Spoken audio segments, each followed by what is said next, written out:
Well, the race is on to revolutionise the way households use energy. There are a number of projects already underway which will prove a huge challenge to the major energy retailers.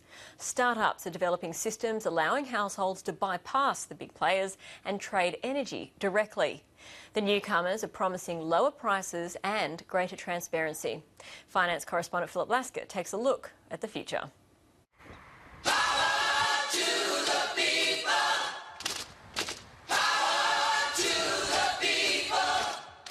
We'd like to choose where it comes from and who gets our money for it. Fred and Eglantine Walid can't afford a solar system, but they're strong believers in renewable energy and wary of relying on the big energy retailers to provide it. A lack of transparency for sure, a lack of trust as well.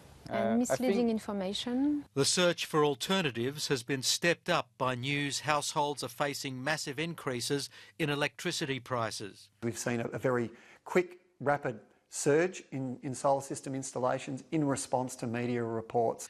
German energy company Sonnen hopes to trade on the consumer anger and dissatisfaction. Declare your independence with a sonnenBatterie and take your energy future into your own hands. Sonnen has partnered with South Australian energy company Zen to take on the big energy retailers. The rest of the world's going in the direction of consumers playing a much bigger role, demand management becoming a much bigger role, and this way we can end up with a cheaper grid.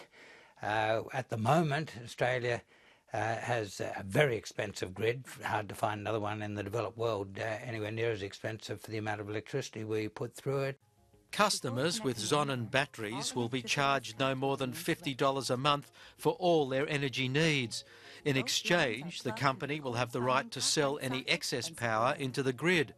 Green Energy Markets Director Tristan Edis says Sonnen wants a share of a lucrative market dominated by the established energy retailers. Sonnen can use the battery at times when it's being underutilised, enables Sonnen to participate in selling some of that capacity in that battery to either an electricity network or to the wholesale electricity market, where they can exploit large premiums in that market, and the householder effectively doesn't even notice.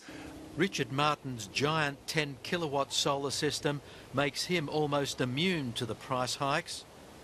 He's his own power plant with plenty of excess energy to sell, but the big energy retailers are paying him a pittance for it.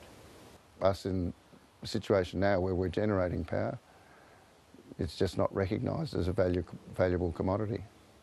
So Richard plans to buy batteries, keep the power for himself and leave the grid. But that'll prevent him from joining the push for individual households to be part of the energy trading market, free from the dictates of the established power companies. The prospect that households could become more active energy traders in the not-too-distant future changes the idea of what it means to be independent. It makes this, the national grid, even more important.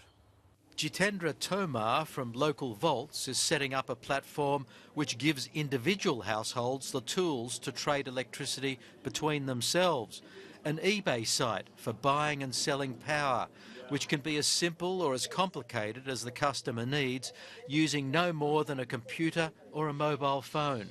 The only requirement we have is you have to be on the electricity grid. Where you're living, you must be connected. You cannot be an isolated system. David Martin at Power Ledger is already testing a system giving households more control.